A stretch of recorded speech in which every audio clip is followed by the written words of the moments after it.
Okay, so on Monday you dealt with infiltration models. I'm not sure if Serena at the end draws some conclusions in general on the topic, and in any case, even if she drew the conclusion, I would like to spend a couple of minutes to redraw them, because it's important. Because with Monday's lecture, we closed the part on rainfall runoff modeling, because infiltration, I consider it as a part of rainfall runoff, basically.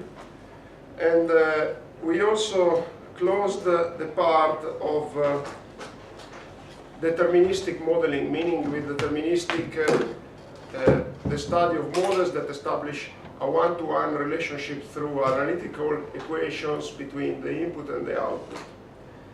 And basically, the moral of the whole story is that in hydrology you have some models which are comprehensive. I call them integrated models, like IMOD, like the linear reservoir. Basically, they provide a lumped schematization of a huge part of the hydrological cycle. So between rainfall and runoff, they just put a model between them and don't care about the details of what happens. Infiltration models are another category. They are more specific models, and I call them model of the single process. And besides infiltration models, in hydrology there are a lot of other models, like interception models. Interception is the interception of rainfall operated by the vegetation. I think Serena mentioned to you this.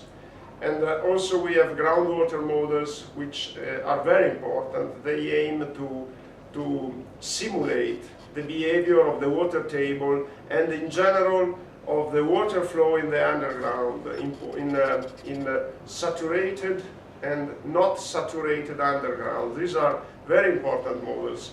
And hydrology as a science distinguishes, when talking about groundwater models, between models for the saturated zone and unsaturated zone.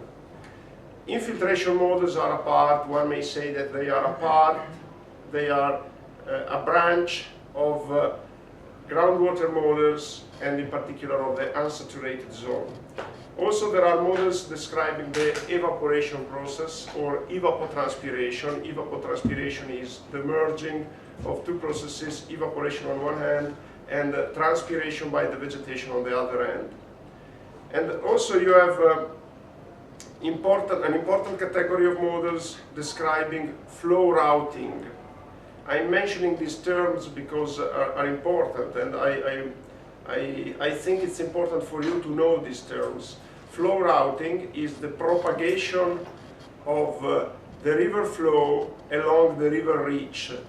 So basically we say take a reach of the Po River between Piacenza, for instance, and Ponte Lagoscuro. Ponte Lagoscuro is the closure, Piacenza is midway, and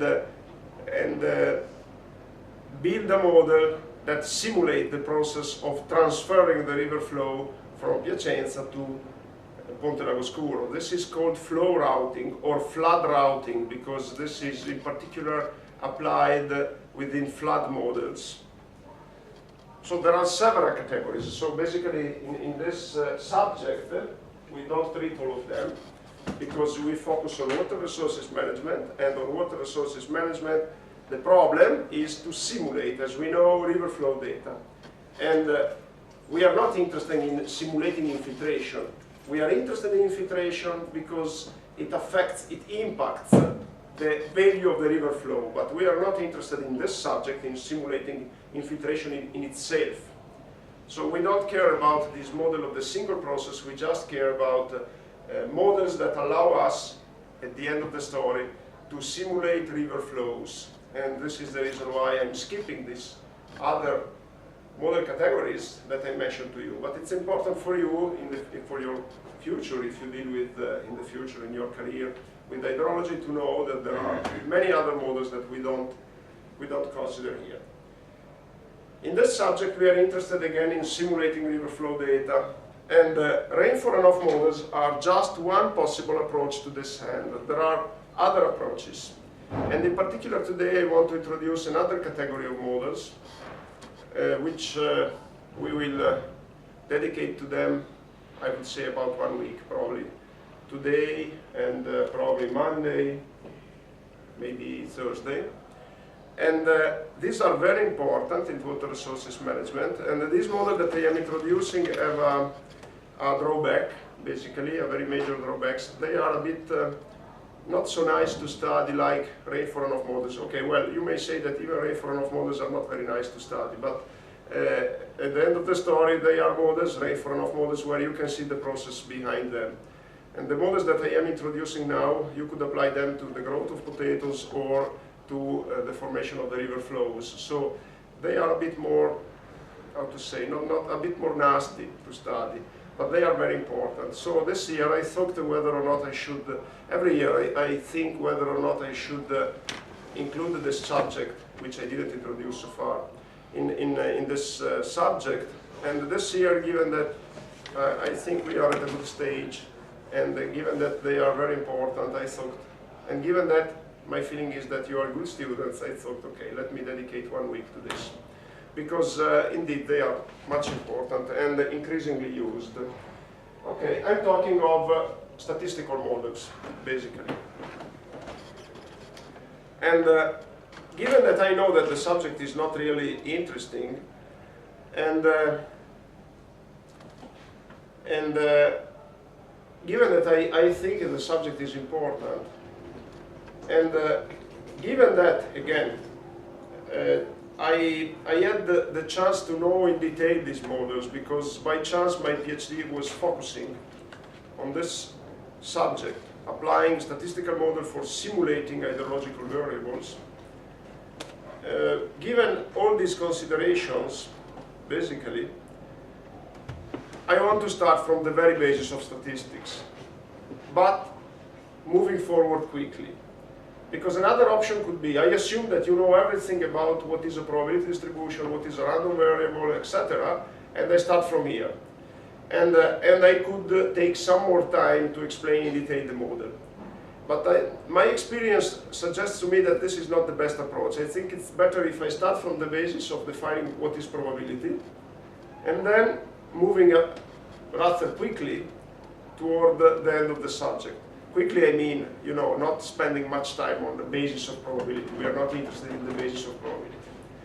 Another reason why I would like to take this approach, so starting from the basis, is that, and this is, let me say that I am a bit pretentious in this. And I think, thanks to my experience, that I may have the opportunity to introduce statistics and probability to you in a very applied way and in a very understandable way. I think that statistics and probability usually are introduced by statisticians in a way that doesn't make clear their real meaning, because the real meaning is very simple and very understandable, let me say. And basically, mathematicians, when they introduce the concept of statistics and probability, not always they have this capability of making clear what is the practical meaning. And I'm not sure I will be successful in doing that, but I want to try. So this is my personal interpretation of statistics and probability. And let me say that this personal interpretation is not very rigorous.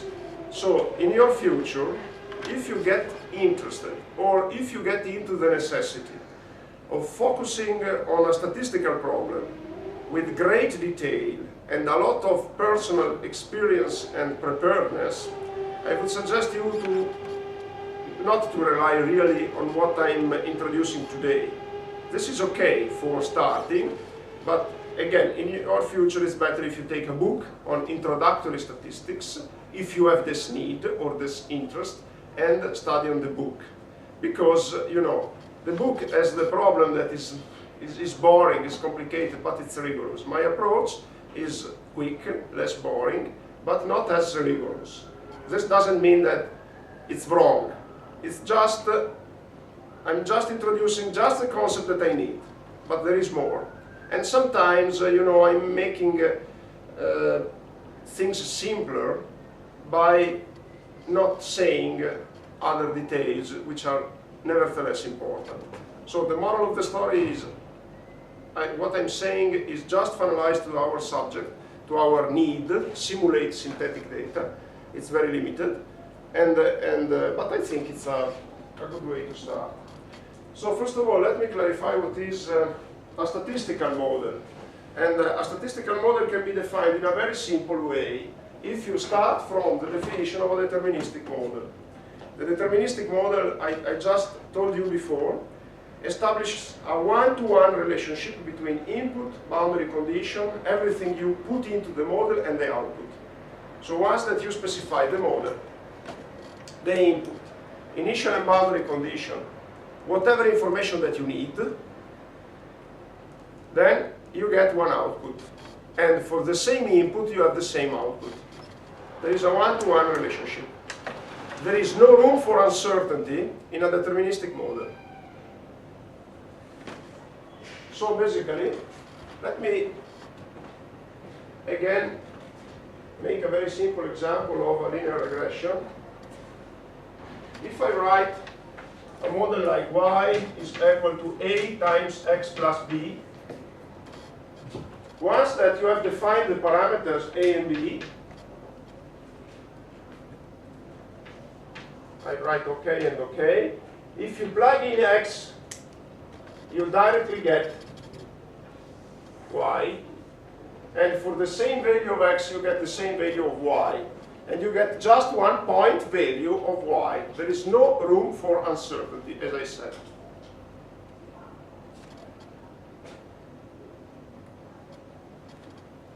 Okay. Sorry. Because I have the problem that I can't turn off the phone, but I'm just selecting the course. And in a statistical model,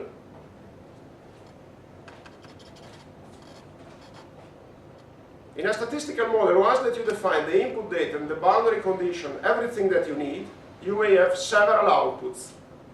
So there is no one-to-one relationship between model information and output. And you may say, why that? Because there is uncertainty.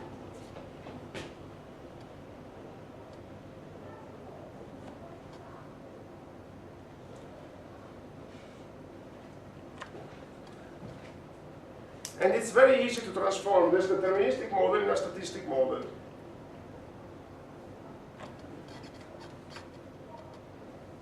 Let's say that you add here a variable plus epsilon. And this epsilon, let's suppose that is random. What does it mean, random? It means that it doesn't assume a fixed value. It takes a value that you draw randomly, for instance, from a box.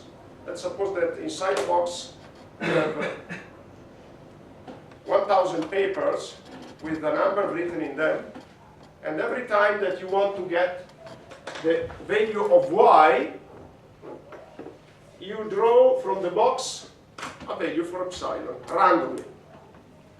What does this mean? It means that even if you fix the parameters and the value of x, any time that you apply the model, given that you randomly pick up an epsilon, you get several values for y.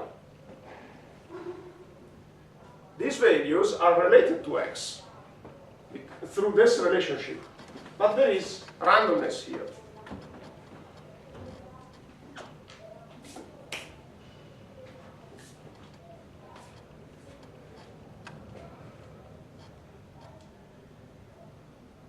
What is the rationale behind using this model? The rationale is very simple.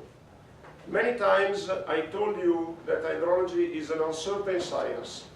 So in hydrology you may have the same rainfall and many different river flows. Even if you get the same rainfall for a long time period, let's say that in 1 year, which is impossible, you get the same rainfall for January, February, March with respect to a past year. Let's suppose this, that you can find in the past a replicate of the present, but still, if you look at the river flow, they are different. Because there are many other processes interacting which we cannot represent in a rainfall runoff model, like soil moisture, for instance. So in hydrology there is uncertainty. And given that in hydrology there is no one-to-one relationship, especially rainfall runoff modeling, between rainfall and runoff, therefore is straightforward to have the idea of using an uncertain model, like this one, a statistical model.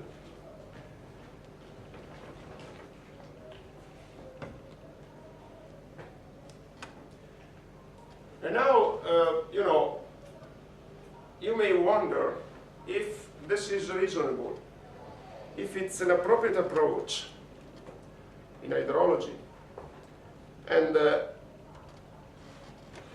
okay, I already told you that it's appropriate because hydrology is uncertain. But let's suppose that you want to look forward. You want to devise a procedure and an approach by making scientific research that works for the future.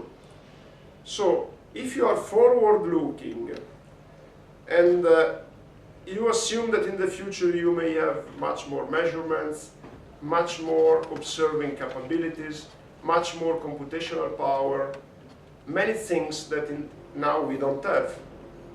If we now look back 50 years, of course, now we have opportunities that in the past we didn't have for observing rain, for observing river flow, etc. So if you look forward 50 years, for sure we will have means, they will have means, or us, let's say us, which we don't have now. So if we are forward-looking, is it appropriate to stick on deterministic or stochastic models?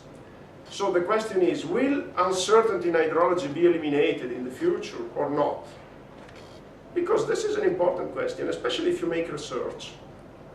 Because in research you have to be forward-looking. But even if you are a professional engineer and you design a dam, which is going to last for 100 years, let's say, then you have to be forward-looking and think if in the future the methods that you apply for designing the dam will still be useful.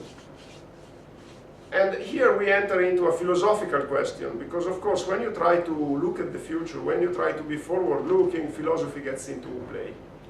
And philosophy means that you wonder not only on scientific questions, but also on, you wonder about human behaviors and nature behaviors with a different perspective. And you get into a matter of opinions, of course.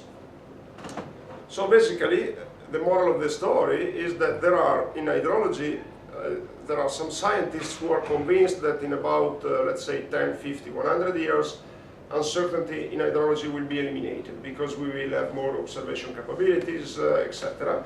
And they are focusing on building more and more detailed models, deterministic models, because they say randomness is something that is we have to avoid, because randomness means unpredictability. Remember this. Randomness means that you can't predict. So increasing uncertainty, increasing randomness means increasing uncertainty and means that you can't predict. On the other hand, there are people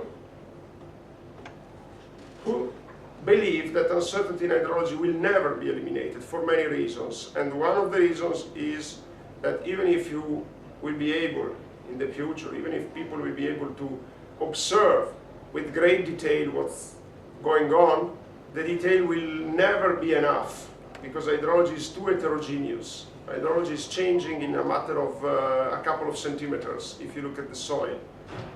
So we will never have the opportunities to observe at a so-fine time scale. And also there is the underground. So we should observe what's going on in the underground. Probably these people say it will never be possible to be able to observe the Earth as a whole. There will be processes that we can't observe. And also there are some people who say that basically there is intrinsic randomness in hydrology, because when you try to describe the motion of a drop, it's like to describe the motion of the electrons in the atom.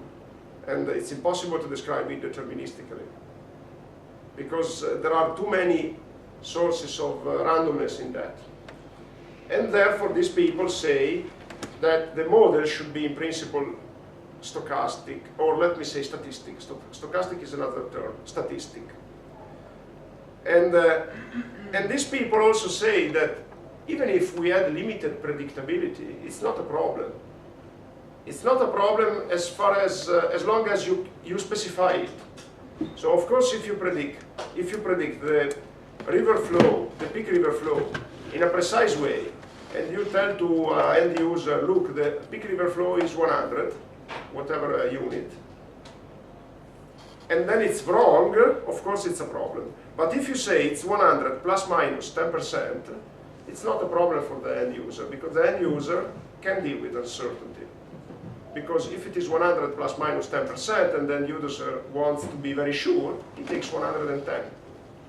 So it's not a problem uncertainty if it is well quantified. So these people say, why caring about uncertainty? Uncertainty is fine, meaning that if it can't be removed, we can live with it. The important thing is to quantify it well.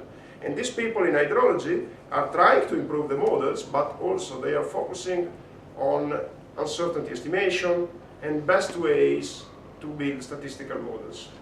So I wanted to clarify to you that there are two lines of thoughts, and probably the truth is in the middle. Probably we have to work for improving models, but still, we have to care about uncertainty. Okay, let's move into our specific case.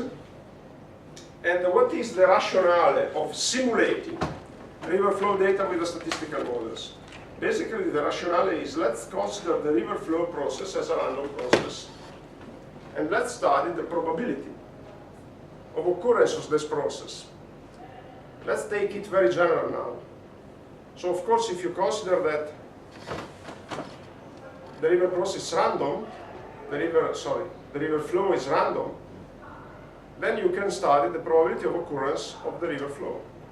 And it's like tossing a coin. You know, it's a random process, which is well known. You have a probability of 0.5 of getting an head, and a probability of 0.5 of getting a tail. Yeah, sorry.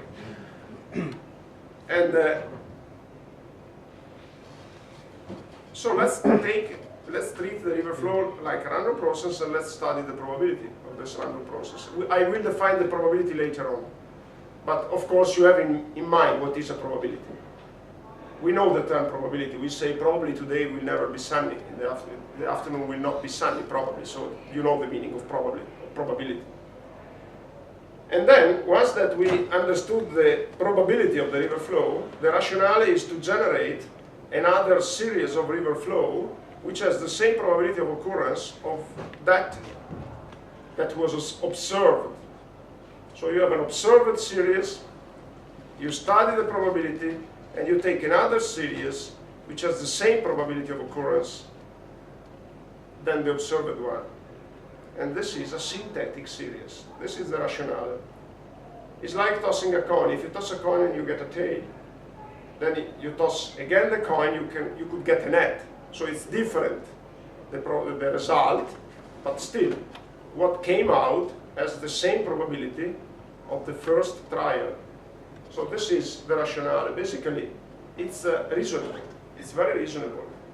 If you generate another series of data which didn't occur, but has the same probability, the same likelihood, you are done. Because what is your purpose? Is to design a bridge, a dam, which is able to, which is well designed, meaning that it can sustain future river flows. And if you base your design only on the observed one, it's too limited. So let's generate other series that didn't occur, but could occur, with the same probability. So the rationale is very clear, I think. And in doing that, I already emphasized that what you need is observed data, because you have to study the probability of the process. I anticipate that you don't necessarily need rainfall data. You need some observed river flow data to study their probability. Remember one thing. With statistical models, you need data. Unless you make assumptions. But usually, you need data.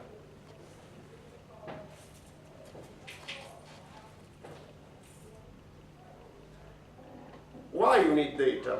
Because given that there is a part of the process that is uncertain, and you can't describe it deterministically, you need to study the behavior of this part of the process, of this random part of the process, by using something different with respect to equations, with respect to deterministic equation. And then the idea is to use the data, because the data synthesize what occurred, synthesize the data of the final result. You study the data, and you study the uncertainty of the data.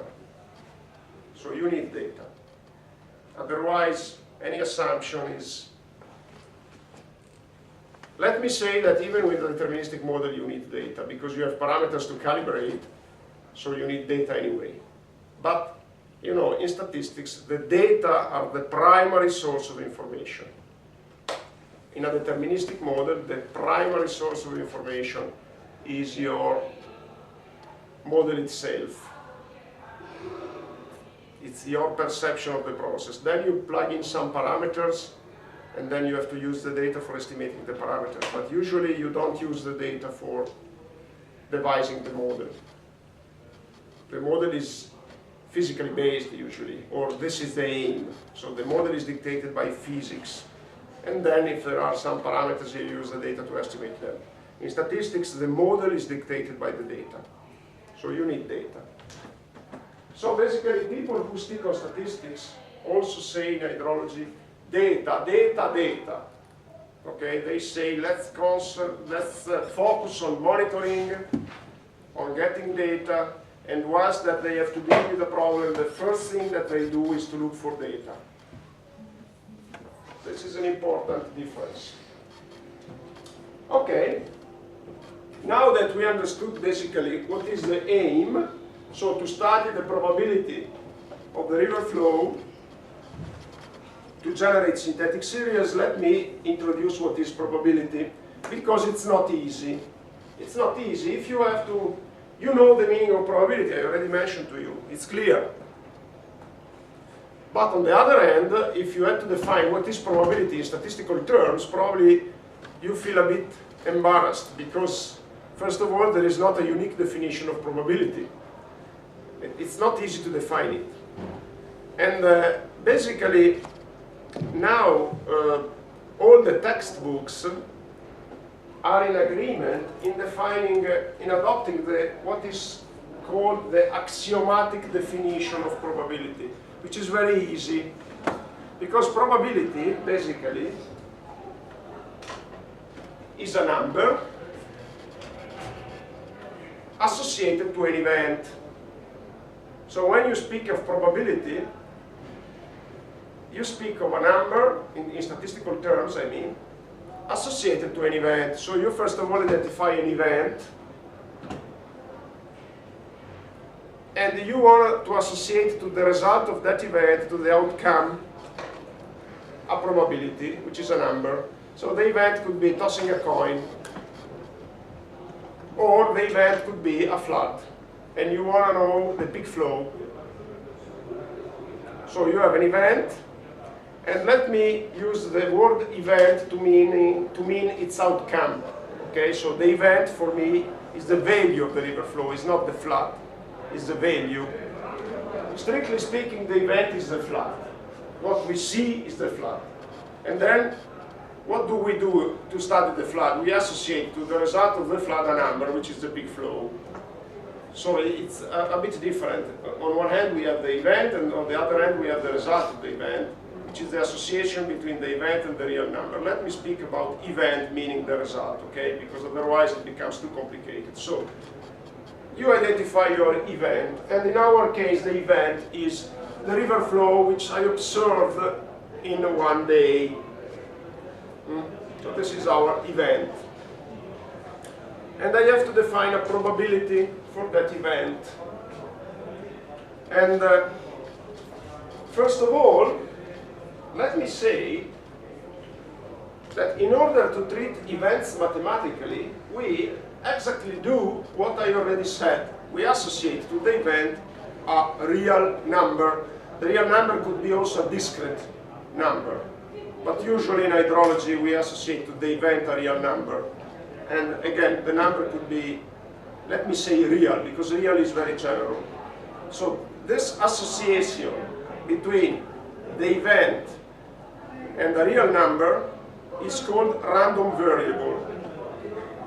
Okay, so the random variable, what is a random variable? This is one thing that you should keep in mind. What is a random variable?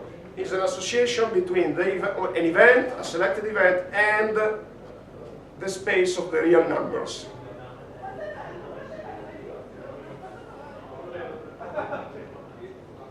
Okay.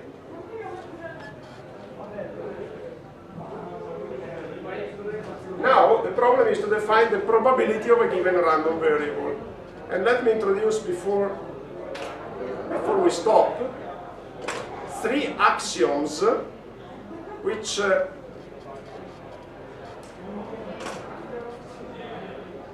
allow us to identify the probability. So we say that the probability is a real number that satisfies these three axioms. So first of all, let me define with the letter S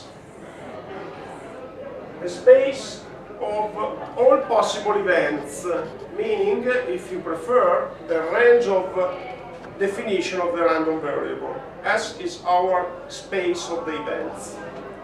The random variable could be extended between minus infinity and plus infinity. Fine. But let's define the range of definition of the random variable. Usually in hydrology, random variables are limited between 0 and, let's say, plus infinity. Because usually if you think of river flow, rainfall, they don't take negative values.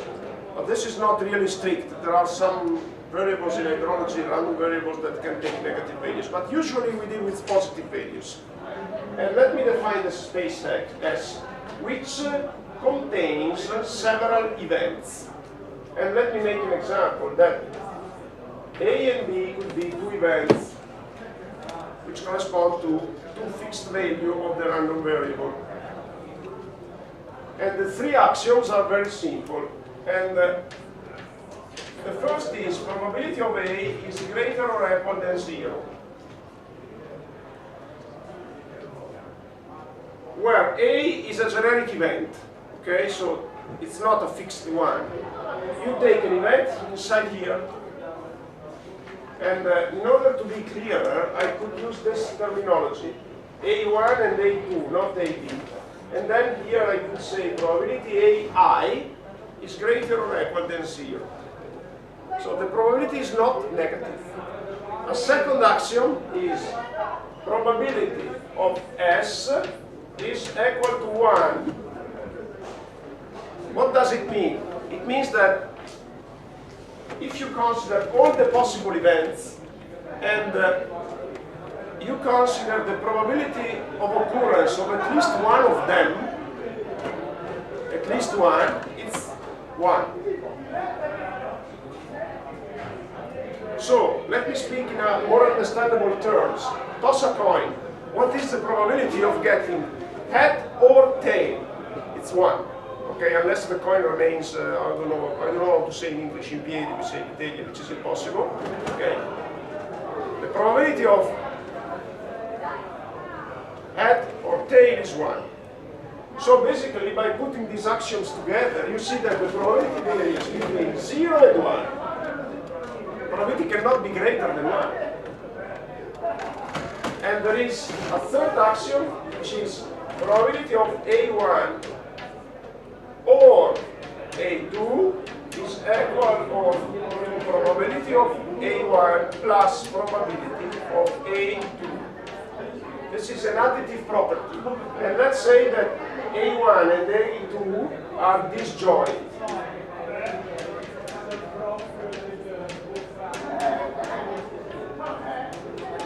Disjoint means that they are completely different events.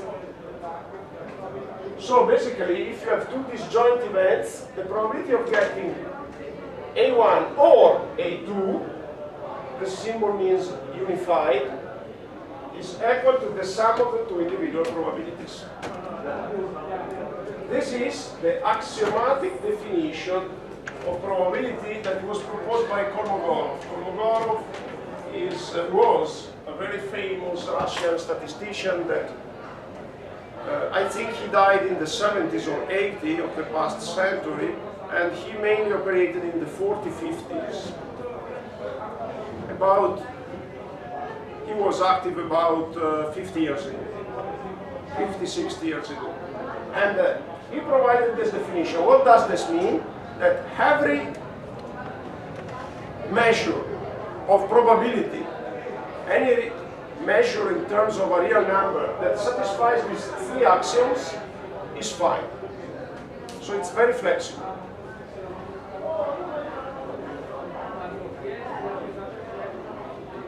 These three axioms allow you also to provide a perceptual estimate of probability.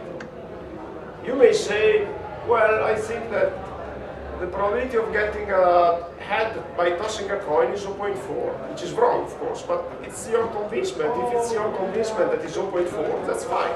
You can use it. But his axiom implies that then you have to define that the probability of getting the tail is 0.6, according to these axioms, okay? So it's fine.